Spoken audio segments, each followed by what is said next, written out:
Hello, there you I know. I came into work and everything to see if I could get better Wi-Fi. So fingers crossed we're are. Oh, going to you're be so okay. sweet. You went into work just for us. Just well, my Wi-Fi at home is so bad, so I had to come in just to make sure that I could And have you waited this see whole you. time?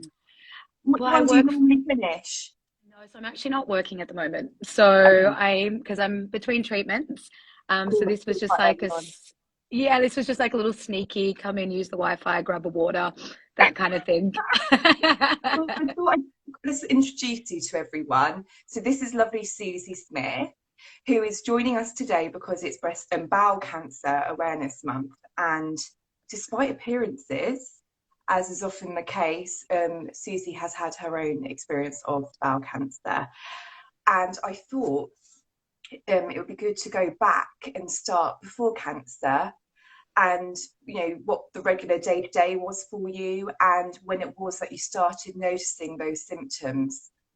Yeah, well, that's such a nice question. I think when we're in the cancer world, it's very much just like, what's your name and what's your date of birth? And you want to And know it's, and what cancer did you have? It's kind of nice to yeah, know a bit about you before all of the cancer came along. yeah, agreed. And I think we kind of forget that a little bit.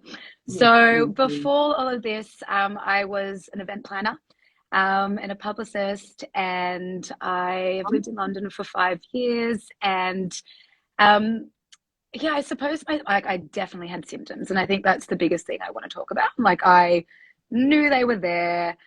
It was very, very kind of typical. Like now that I've gone back, I've ticked every box. So it was going to the toilet 6 times a day, thinking that was super regular.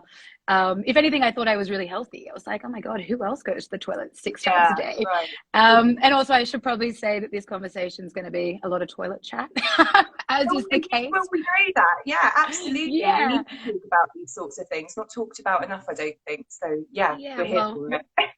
once you're in the bowel cancer world, it's very much just like stool movements and everying else. So just a little bit of a warning for everyone. There will be a lot of Pleasure, everyone. toilet We're really chat. here for it. We're good. We're Okay, good. fab. So yeah, so it was a lot of toilet, like, and which I suppose is also a rapid bowel change. So like it didn't start at 6, it was kind of, 2 and 3, and then at its peak, I just remember thinking, okay, this is really weird. I occasionally saw blood, so it wasn't every time. And unfortunately, when I did see blood, like probably the most serious, I had just done a flight to Australia. So I was like, okay, that makes sense. It's a 24-hour flight. It was really stressful. It was in a And pandemic. you put I'm down, you always had an answer for. every single like every single thing. So even blood, I had an answer for. And then I lost, a fair bit of weight. Disgustingly, I thought I was looking pretty smoking. So that was gross. Yeah, Yeah. yeah. So like, yeah, it was down a couple of dress sizes, and I was like, whoa, this running's really working for me, or like this gym's really working, or this yoga. And I think typically, and I'm not sure if this is all cancers, but in my experience, like I had just lost so much energy that I put that down to a depression. So, and I think once you kind of think about anything in the stomach region, it is your second brain. So, like a lot of what you feel mentally also is produced because of your stomach. So I honestly thought I was incredibly depressed. I thought I was really anxious. And because of And that, how I long has then, this been going on for, Susie? So you oh, were. When did you Hannah, first? So you were 32, were you, when these symptoms when you were diagnosed? oh, Hannah, I was a hot mess for a long time. So let's A just long confirm time. I ignored my symptoms for a long time. And I think that's really what I want to talk to people about, that I normalized a lot of what I was going through, and I was able to put my symptoms down to something else. So there was always an answer. I did go to the doctor once very early on in 2018. So thinking I got Okay, diagnosed. so this is we're talking years, not just months of Oh, symptoms. yeah. So Okay. it was kind of, and then I put that down to a gluten intolerance. And then I did go to a doctor in 2020, and I was told I had piles. So I think when Okay. you're told piles, you listen and you're like, that's fab, that's not cancer. Yeah, we So always I listen to the doctor, don't we? Because they know when we take what they say as as golden almost, like, right, that explains that I've done my duty, I've gone to a doctor, and it is what it is. But that your symptoms continued, Yeah, and I despite, think, yeah, and I think also age plays a big factor in it. So a lot of people, particularly going through bowel cancer, like we're seen as too young. So this, I would have been 30 at that time, and still, very energetic, living, working, and I was exercising. Like, I was going on with my everyday life, but I just felt like something was wrong. So Mhm. I would say all up, it was probably about 18 months of experiencing Wow, okay. symptoms. And Yeah, like you which said, puts, with age, I think lots of, I know in younger women, isn't IBS quite common? So I think it's quite easy for things to be passed off as IBS, or I don't know, I've heard people say it's hormone dietary, when actually symptoms going on for that period of time and blood. Yeah. Do you ever think that perhaps the doctor could have pulled, noticed things a bit sooner? Or do you think you got there when things were really obvious, you got seen and referred at the right time? yeah, I think, in retrospect, if that, when I went to the doctor with the piles, that, could have been a big difference between, Right. and I should say, I don't And really then know. yeah. Yeah, like I don't really know my stage, and that was a very conscious decision not to be labeled with anything. But obviously, being in this world, having conversations, looking at research, I would say that I'm, quite advanced. Like I don't think it's quite stage 4 because luckily it hadn't spread. But it was, I think it is a stage 3 because it's in my lymph nodes, and I've had, a lot of treatment, and I've got a fair bit of treatment to go. So I think if I had found, and who knows, it's one of Yeah, those things okay. that That you never aside, so know. let's go It's back to when you did take yourself to the doctor and said, right, no, Yes, these are my symptoms and what is going on with me. So when was that? yes. So it got to the point where I just could not ignore it. Like it was like I couldn't get out of bed. I was working, and like I know that sounds exciting from when we were all working from home, but it wasn't like, oh, I'm a little bit hungover and I'm going to do a sneaky email in bed. It was, I can't get out of this thing. What is happening? And I remember going to a Vietnamese dinner with my best friend, and all I could do was cry. Like I just had run out of energy. It was just like it was almost like a child that was like so tired and so at the end of my tether, and I just had no idea what was going on. And she said to me, she was like, "You're going to call a doctor tomorrow, and you're going to demand a colonoscopy." So this Oh, is I like know. I'm about Yeah. to cry because Oh, what would have happened if I didn't take that seriously, and I think I needed someone to be there to be like, Susie, when you something has say, right, you've changed. got, yeah, Yeah, like this is you what are needs to be different. done. This isn't normal. You shouldn't be crying into your vermicelli salad. And I think that was the moment that I was like, okay, yeah, like I don't need to be crying and I don't need to be putting up with this. Like it's time to get some answers. Yeah. And I think, that was September, let's say September 1st, that dinner in went to the doctor by October 8th. And I think, shout out, I won't particularly say doctor's name or anything like that, but I think the second doctor I saw, and I think at this point, my symptoms, there were so many of them, and they were so conscious, they were so specific to bowel cancer. And then, she also asked about history, like, she just did an incredible job of asking about history and, asking about the symptoms and kind of really kind of asking about my health and how that's changed. And I think it was the first ping of urgency that I'd felt. Like she was like, okay, like it's fine, but like we're definitely gonna get you referred. And I was like, okay, like and I then I was just like, okay, good, someone's taking me seriously. This is something, or at least there'll be an answer. But like at that point, I still didn't think it was cancer. I thought it was like, still thought it was tolerance, thought it was maybe IBS, thought it could have been anything. Yeah. And to this day, it could have been anything. I'm sure other people go to the doctor with similar symptoms and it is something else. But Yeah, I've just seen Chris, lovely Chris said my son was told it was just piles. He was diagnosed at 25. Symptoms were bad and after a few months, a large blood loss. See, it's so it's odd, isn't it, that the stereotypical patient is an older person, but you can get it at any age. any So age. And anyway, like it does not, and we all know this sitting in this room, cancer does not discriminate. It doesn't matter how fit you are, how healthy you are, how young you are. what you eat, and like I'm a true believer. They Like don't care. not exactly, like none of us have done this to us. Like there's no one to blame except something grew in your body. So that can happen, at the age of 0, can happen at the age of 155. So I think there is obviously a piece missing there that young people do need to be listened to, in particular around any cancer, because as you said, like I'm off the back of, 6 chemo sessions, 25 radiation sessions, Wow. and I still feel great. But there was something in me that was growing, and it took our doctor, luckily, to listen to me. So And at that point, had you thought, so you mentioned your friend said you're going to get a colonoscopy. There we are. Have I said that right? Colonoscopy. it's a tough Right? one. Yeah. Welcome to the bowel cancer world, girlfriend. We're all about the colonoscopies. Yeah. So with that in mind, when did you start thinking, could this be bowel cancer? When did the idea come into your head? Was it before you went to the GP, or was it as you were listing all these symptoms and thought, actually, hang on a second, this doesn't sound right when I'm putting it all down into one place? Yeah, I think such an interesting and hard question. Like I think Sorry, internally, no, not for like, I love being asked it, but I think it's just like intuition is such a wild thing. yeah, And I think there was a little nudge, but you're also obviously very hopeful. Like, so I yeah. don't know when there was a moment that I was like, this could be it, but I There was wasn't. something you thought, right, this needs to be checked out. So you got checked Yeah, out. The yeah. doctor was brilliant. She referred you.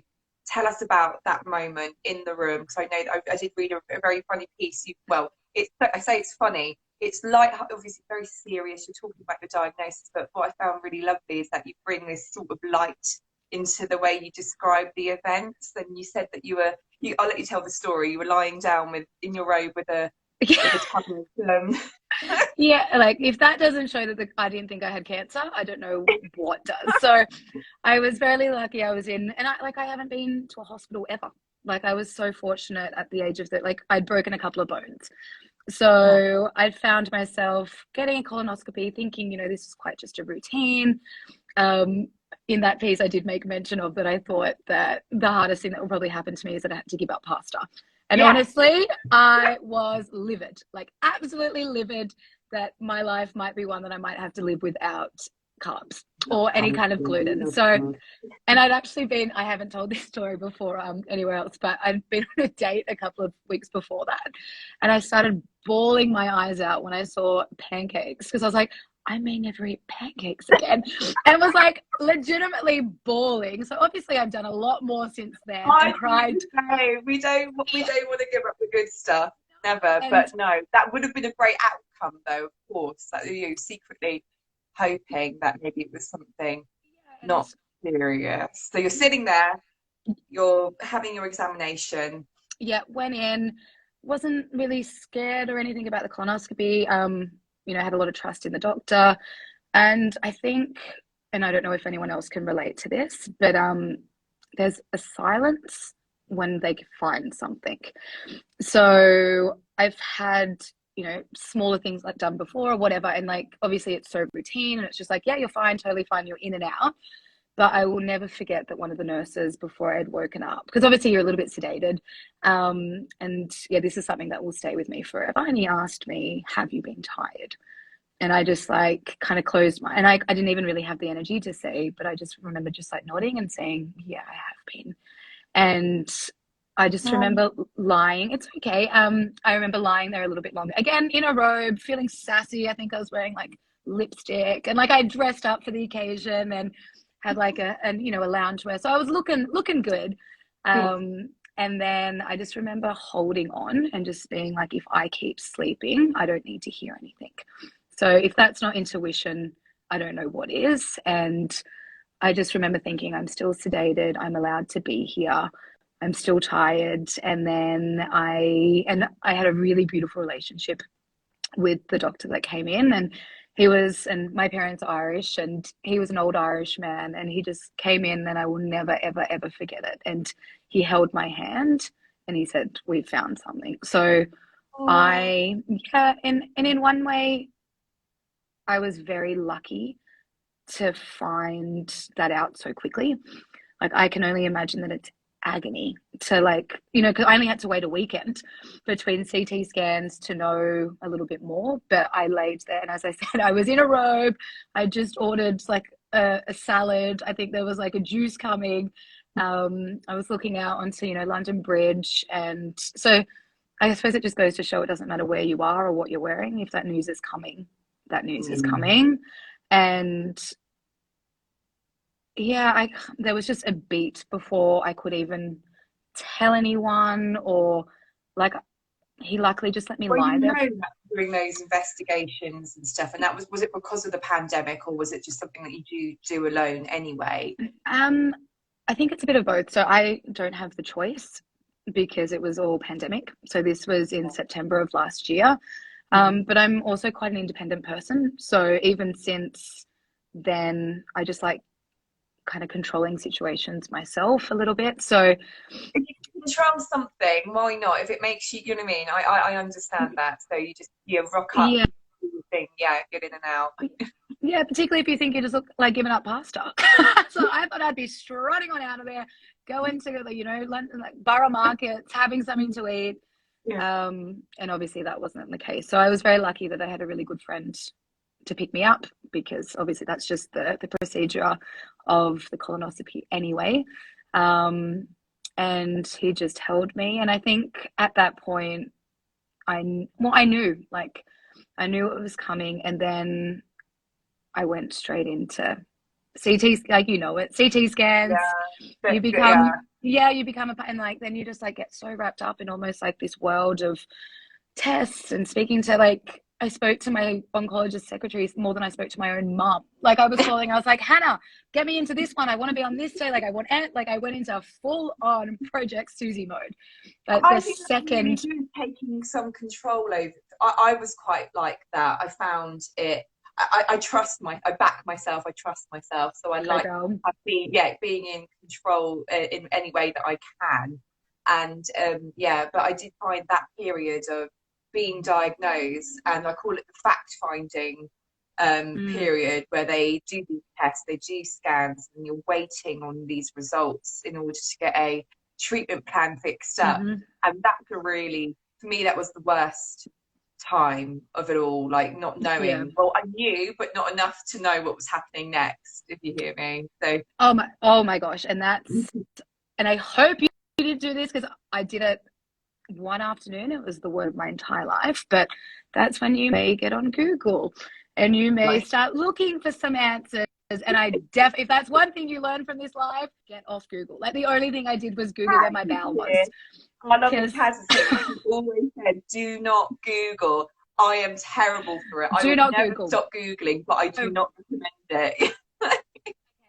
I think if you're smart about it, and if it helps you, it did not help me. Like, it No, I don't was, think I it would help. think, You're right. don't Google. Yes, girlfriend, do not Google. We just rely on our oncologists, and then tarot card readers, or anything that you find Yeah. spiritual.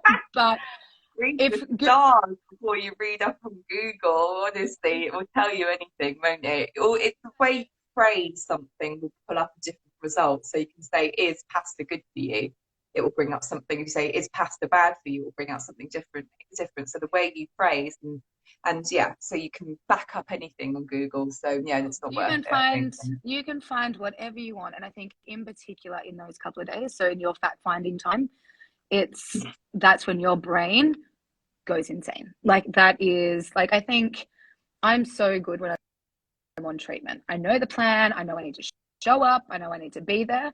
But it's the time between where that's when you've got time to think. And particularly when you're waiting for your actual diagnosis. Like, I think it's, you know, is it stage 4? Am I riddled? Am I going to die? Like, you are thinking about mortality. And then, you know, particularly as a 33-year-old woman, I was thinking about fertility. And like, I remember just like, and I only had to wait, I think it was maybe 2 or 3 days. Like, what was the timeline? I haven't really, it's all a bit of a whirlwind, but I think it was a couple of days I had a CT scan. A couple of days after that, it was a PET scan, which was so weird. I was just like in a dungeon watching Drag Race.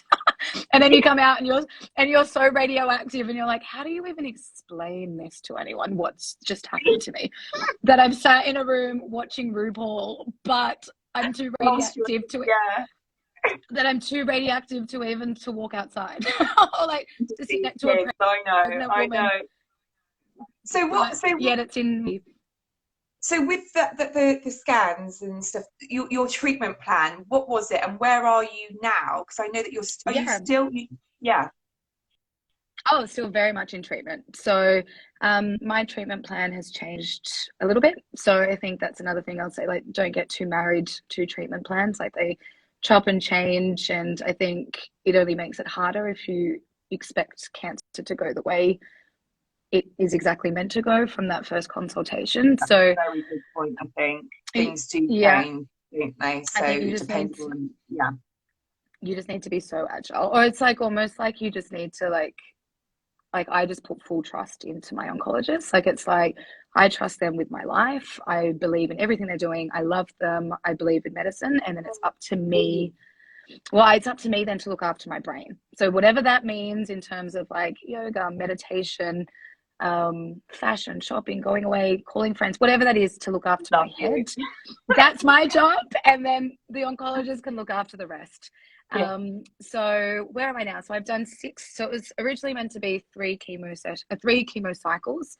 And Right. then, and I've also always, and I don't know if you did this as well, but I'd always demanded like mid check-ins. So like I was like, let's do 3 and then let's do a scan again. So it's like I've always wanted to know, and I've been really, really vocal in that. And like I think it's because I'm so goal orientated that I need to know it's working. Okay. Particularly when I was told it would only have to be 3. So I was like, I don't want to do any more unless I know that it's working. And then before I knew it, it was 3 more sessions. And then unfortunately, the tumor hadn't shrunk enough. So I then had to do 25 radiation sessions, which was really hard. Like that was, So you thought you were going to end, but then of course it didn't happen. So coming to terms with the fact that the treatment was going to take longer than you first hoped. But can I ask quickly on that? Did that come about because you had pushed for that scan? Or were you always... it was always changing. So Right. it is bowel cancer, but it's kind of between the colon and the rectum. So it's kind of in the middle. So it's colon cancer would be treated with 3 chemo sessions, and then rectal I is 6. understand. Right, So okay. it's kind I of think whether it's called colorectal and bowel cancer, and the difference is how it's treated, but it's very yes, similar. Right, very okay, yeah. similar. And because I'm in the middle, of course, it was, let's see how 3 goes. So that was kind of Right, that conversation. I was right. like, you can't chuck another 3 on me without telling me how I'm going, or we just need Yeah. to check. And I think that was probably one of the best things I did, because I got really good news. It was like it had shrunk by half, and just hear that after 3 chemo sessions. And like I was very, like, my body responded okay to chemo. Like I think it was so psychological in terms of like with the steroids and being, high as a kite and thinking you could run a small country, and then crashing as low as you can go as a human, and then before you know it, you're out again. When you think that you would never, be able to leave the house, and then all of a Yeah. sudden you're at a It literally is restaurant. cycle, isn't it? Yeah, The afloat, yeah. I yeah. So understand. yeah, before you know, you're kind of at a restaurant. You're like, I can't believe I've just got through that. Like there was a day that I couldn't get out of bed.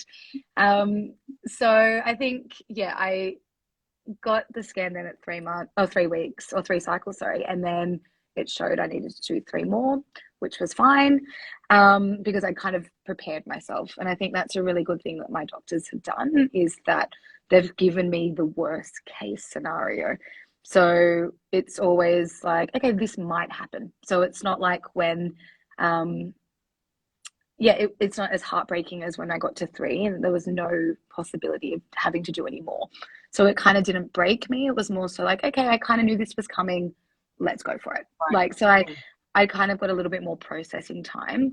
And then I did the 3 more and got through that, and then did another CT scan, and then that showed that it hadn't shrunk as much as they had wanted it to.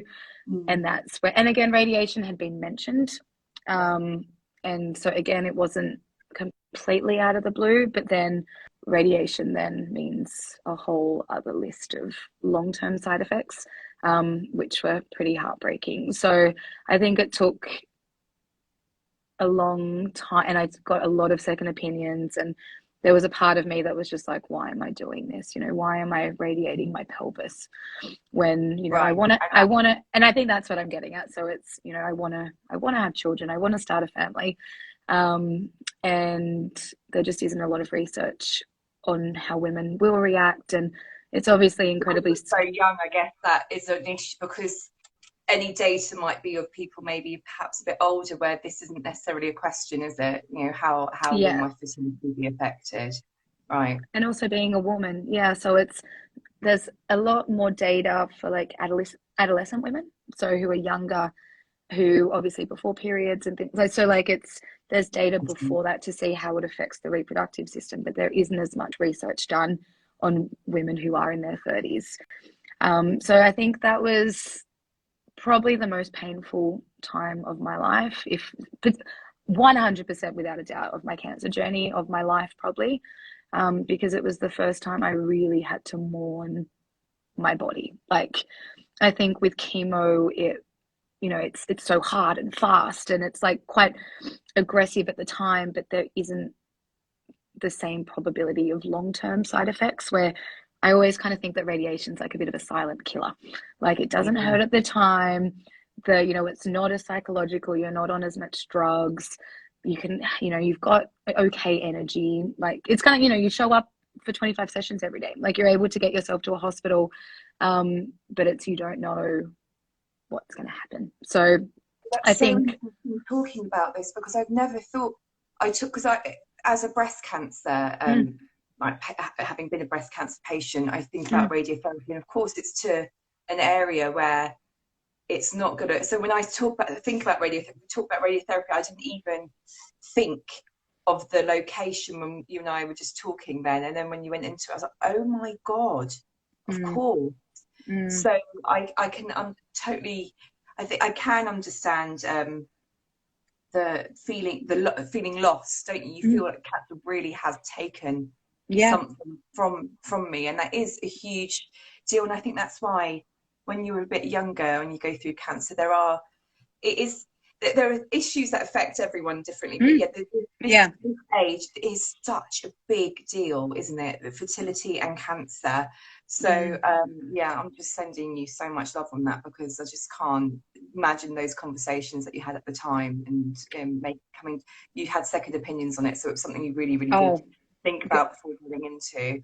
Girlfriend, I had like 9 second opinions. I was like, I want to see a woman. I want to see I was like, I want to see a gynecologist. At like one point they were talking about moving my ovary. I was like, hell yeah, do it. Move my ovary to my armpit. I don't care what you have to do, but just, and then I wanted to specifically hear that from a woman as well, because I was like, okay, like, yeah, you understand what my body needs, but like, this is something so huge. Like, I need to, and I even went back to my surgeon. I was like, why can't you just do it? Like, rip it out of me. Like, is there a need? And like, believe me when I say, she's in again. Yeah. So I was like, Suzie, I cannot do this. I cannot, you may not walk again. And I think I'm the kind of person who will not leave a stone unturned. Like, that's just kind of who I am. And I think particularly when you're going through this and you have to sit in that room by yourself and it's happening to you, you have to ask those questions. And anyone going through this, whatever age you are, it's like you need to ask. And I think it was a couple of days later, and like, all due respect to my oncologist, he did ask 9 people, and he came back to me with notes, and he just said, this is unanimous. And I think when I heard that it's unanimous, I was just, and then I found peace. Like, it was just like, okay, this is my next step. I've done what I have to do. I've advocated, I've asked the questions, I've explored everything. For me to stay alive, I need to do this. So, and like, yeah, I suppose we'll probably move on from the kids thing, but like it's just like obviously my life means a lot more, and I think you need to get to that point, and then there are other options. So that took me a very, very long time to be able to say. I think for a very long time it was just like cancer has robbed me now of everything. Because I think with chemo and everything, it robs you of so much of like your day to day, of just like your energy and who you are and what you're able to do and working and how you look, and if you've lost your hair, or if you've lost weight, or if you've put on weight, or like, there's just so many things that it can affect physically. But once it came to my fertility, that was a whole different thing. So yeah, I think you went into contact with some amazing people actually that I think you might like to connect with on that matter actually. So I will do that after. And our you. counselor knows all about this too. Dance your tits off. So yeah, I'll drop you some names. But you talked to me about ringing the bell. So if you're still going, are you still having your radiotherapy now? Did you ring your bell? Right. Okay. Yes. So I've done it. So I don't know if I've got any Selling Sunset ladies in the room tonight. But when they sell a house, they ring a bell. So I was like, this is so great. Like, we need to be ringing bells. And unfortunately, my best friend, so I'm Australian, so my best friend at home actually got diagnosed with breast cancer 2 weeks after me. So nuts. And like, it's been incredible to have her. She's doing incredibly well. So I'm happy to report that she was stage 1 and it's removed. She did her radiation and she's killing it. So she's going from strength to strength. And in Australia, they actually ring a bell. So I know it's quite common in Australia, America, Brazil. And just watching her video was so incredible. Like, I could see what she got out of that. I got so much out of it, of just like watching someone to be like, she did it. She survived. Like, she was able to have her moment, make noise, celebrate that milestone. And that was something I could almost do with her, if that makes sense, of like watching on and just to like see how proud she was. And I think we all hold so many emotions going through this thing. Like, every day is different. And there is anger and there's frustration, but there's also joy and everything that comes through it. And I think ringing that bell, you could see everything she had gone through. And yeah, it was, sorry, I'm getting emotional thinking about it, but I don't even know her, but I understand that kind of, you're celebrating. I don't know, I can't even put it into it. Yeah, it's just a positive noise. Yeah, it's just like, I'm here, I've done it, I've finished, I'm okay, you'll be okay. Like, there's something just so communal about it. And so I obviously then went to march into my oncology, like into the nurses. I was like, excuse me, ladies, why do we not have a bell? And like, at this point, I'd become quite friends with them. You know, we were sharing like restaurant recommendations. Like, I'd come in every day being like, who's watched the Kanye West documentary? Because you become friends with these people. Like, it's, you know, you're in there every day. So yeah, marched on in and I was like, ladies, I need to ring a bell. Like, I need to have my moment. And then they told me, you know, it's not something that really happens in the UK for whatever reason. I'm not sure really what the reason is behind that. And okay, I was like, fine, I will bring in my own bell. So I bought a bell off Amazon, and then I got it engraved and it says, you did it. And it just has my initials really small on it and the date. And I brought that in on my last, my 25th round. I wore an incredible sequin suit. So it was with snakeskin boots and and I think that was a big part of it for me. Like, I always wanted to, yes, I've seen them in children's clinics. So I think for whatever reason, adults don't get to ring the bell. So, which I don't think is very fair, because we also need to have our moment and make noise. But yeah, I strutted on in there and I kept calling it like my finale. And I always referred to it as Radio City Hall. So I was like, I'm taking my bow. And then I was a little bit embarrassed to like remove my jacket and to like have this, beautiful suit on. Yeah. Oh, and when it happened, I was like, I am loving myself sick. So I was wearing snakeskin boots, and I think I'd put on some like very crap, like spray tan. Like it was the biggest thing. And I remember laying down, because obviously bowel cancer, it's on my pelvis. So lay down. The girls actually remembered that I liked Kanye West and that my war song was Jesus Walks. So they played that when I was up there. And that was the first time I was actually able to listen to music, because they were like, you can't be trusted. You will be up there and you'll dance and you'll completely ruin everything. I love that. So they put on Jesus Walks and I just started bawling, crying. And I hadn't cried the whole time I was in there. And it was just utter relief. Like it was just like, I can't, yeah, I cannot believe this is the last rotation of this damn machine that I will hopefully ever see in the rest of my life. Fingers crossed. And then I jumped off and I got out my own little bell and I rang it, and I have never felt that way before. Like everything I was feeling because I thought I'd be maybe a little bit shy when it came to it, or, you know, it's kind of, you're just standing there by yourself ringing a damn bell. Like it's not Santa Claus. Like, you know, it's like, not like I've done that before.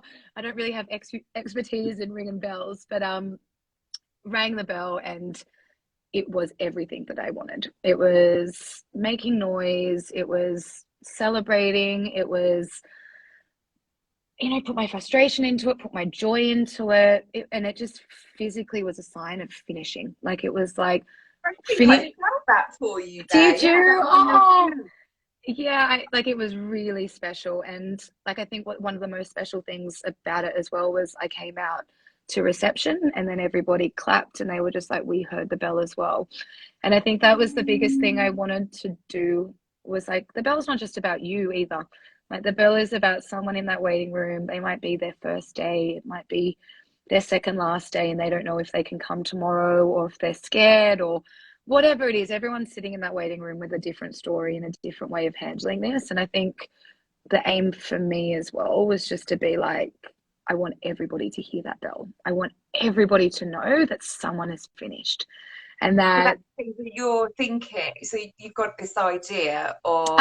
I've got an idea, so I might need to tap into your connections in the cancer world, but I've been in contact with a bell company. So my big dream is that I want everybody to feel that. So every adult in the UK, and I want to donate a bell to every radiotherapy and chemo village in the country, and get it engraved and have it say you did it. And I want everybody, and I think it also needs this.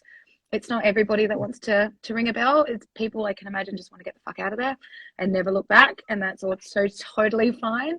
But I can imagine there are people who want to take their moment and who want that choice and who want to ring the bell and to do that, get that video. And yeah, I really do. I've seen people, I'm sure I've seen some adults ring a bell. I don't know where, but I remember thinking I'd love to ring a bell. Really? And okay.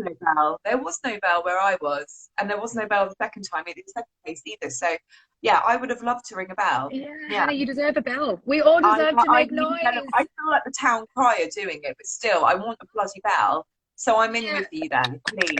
Yeah, perfect. So I think, sorry, I've just dropped my headphone. Give me a second. Oh my gosh. I'm back. Yeah, so I think I've got in contact with a bell company, so that's good. And I've got in contact with an engraver, and I think what I just now need to do is to find out where the centres are. So it's and then I want to raise, has the Marsden... Yeah, I think the Marsden does have... Is it not where I was, maybe because they've got a children's bit, so maybe there, but not in the bit that I'm... Thanks, Leo. I don't think they do. So that would be interesting. And I'm trying to get together a list of all the chemo suites and radiotherapy centres. So maybe we can pull together on that at some point if that would be helpful for you. I'll let you know how I get on with that. 100%, because that data should be somewhere, right? There should be a way of find, isn't it? It's so, like, I've been in contact with Macmillan, I've been in contact with my Okay, so maybe we need to do this. Maybe it's something that needs, yeah, like let's make it happen. The collab. Let's do it. And I then just to hang out with you a bit more. You've made my evening with your but your energy is just beautiful. So that's so where are you? kind. Chris asked earlier about are you on any more? Are you on any treatment now? So you finished your So I'm now in my 6 weeks of recovery from radiation. So I hope that, so manifesting and putting it out to the yeah. universe. So my next test is on April 26th, and I will then hopefully be hearing those precious words. So if you're ready for an operation, if they're available the next day, I will be on a table. I am so ready to get You'll this come thing out. down in saying, I'm ready, guys. I've been ill Yeah, by mouth for a day. I'm gonna have my robe back on. I want to be like Carrie Bradshaw and have my pearl necklace on and Good woman. be looking beautiful. But yeah, I'm extremely excited to get this So it thing will out be of me. so surgery will be the next step.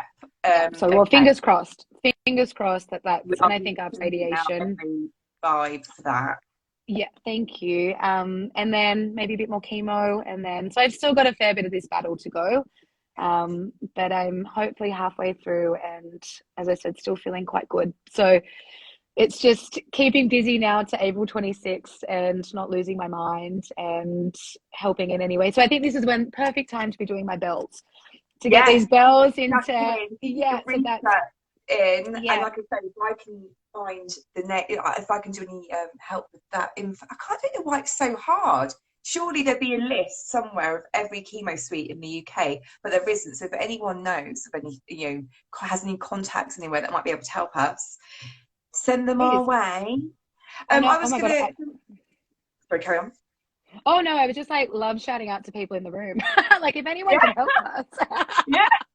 It's usually me just on a I can get spreadsheet the being list. like, oh, Someone can get the list. Lee can get the list. I actually need to shout out Lee. So she is my beautician. So she's on Okay. tonight, and she is, so everybody needs to know Lee. She's in Harley Street, and she is the kindest, most beautiful person that I've ever met in my life. And she treats me with such kindness, and has looked after me and my changing, because I think it's so important to kind of do things that make you feel normal and make you feel like yourself. And ever since I met her, she's held my, and we talk Oh, about cancer, but we all talk about the Kardashians, and she makes me feel like $1,000,000. And before every single one of my chemo sessions or any single one of my tests, my prep is to go to Lee and just to get my face looking a little bit more radiant and a little bit more hydrated. And it's just because I have such a nice time with her. So if anyone is in London, and she is so beautiful and so kind and is here for anything, any kind of cancer needs, and don't be afraid to get in there without wigs, and she will just make you feel home. So yeah, I can't recommend Lee well, enough, I'd love to to be honest. see something amazing. I'm gonna have a little stalk of her profile Do there, I think. Yeah, I will. I was going to say then, because we've covered quite a lot now, but I did want to end on what advice would you give to anyone, apart from the Google bit, anyone starting out on this journey? I don't know how you feel about that word. I don't know, it makes me feel a little bit. It's all I, right, but I like you saying it. yeah, I think you can get journey. away with it, but I don't know, but what advice would you give to someone just fresh out of being diagnosed? They're really scared, don't know what's going to go down. What advice would you give them? well, I think before, like what I think my biggest part of, why I think I got this and what I want to talk about is like before all of this, just listen to your body. So listen to your body, advocate. If that means that it's a stage 1 compared to a stage 3, or if it is like knowledge is power. So I think my biggest learning through all of this is just like, don't put your head in the sand. You deserve to be healthy. You deserve to be happy.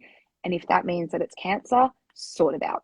Get in there. And like all of our treatment is actually healing. And I think once I was able to get my head in that space, it was game changing for me. So pre any diagnosis is just like, please listen to your body and please go in there. And no matter what age you are, advocate for yourself, demand that test, demand the second opinion, demand to be heard, demand to be respected. And whatever it is, you then have the power in knowledge. So That's for anyone who kind of has any symptoms and That's they're amazing. You really, put that absolutely perfectly. really, what? I would back that 100%. What she said.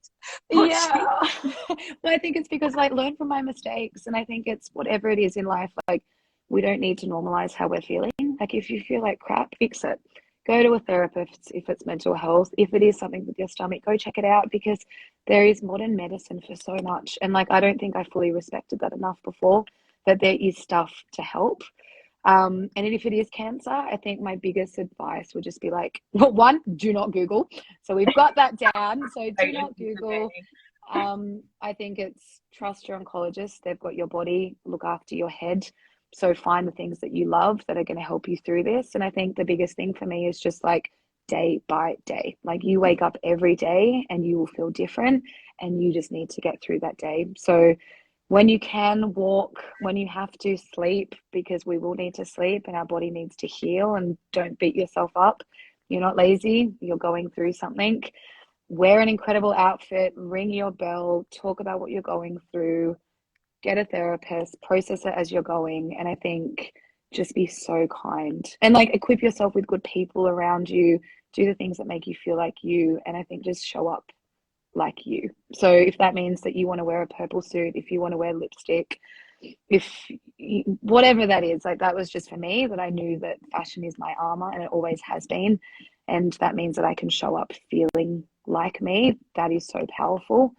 But I just think day by day, and there's going to be days that you're going to feel like shit, and that's fine. Feel like shit, talk about it, but you're going to wake up the next day and you're going to feel better.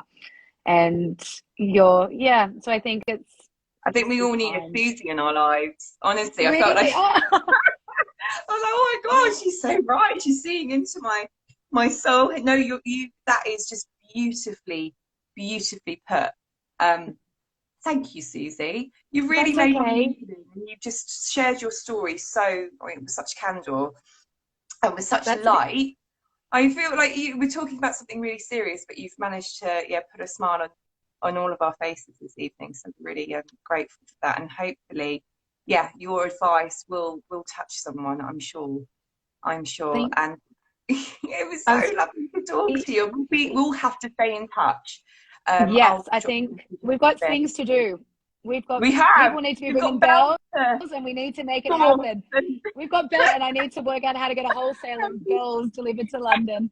But thank you so much for listening. And this is something that I haven't done before, but I think you were everyone natural, believe me, brilliant. Thank you. And I think everybody does this differently, and I think that's okay. So, and I didn't really realize before my diagnosis that cancer isn't just this umbrella thing. It is, everybody has a different diagnosis, everybody has a different treatment plan. Some people want to talk about what we're going through, some people just want to get through it. And I think everyone wants to tell their story because it's huge. So thank you for giving me the space, and I really, really appreciate that. And I hope someone goes to a doctor and gets a body colonoscopy, or someone maybe goes into their chemo village tomorrow. Go sort it out. Do it. Listen to me. Learn from my mistakes. You deserve to be happy. But thank you. I think we will definitely be in contact with what we can do. Good luck for the 26th? The 26th. 26th. Yeah, fingers crossed. Fingers crossed. Lots of love to you. You take care. Thank you. And thank you everyone for joining. You too. Bye. Bye. Bye. Bye.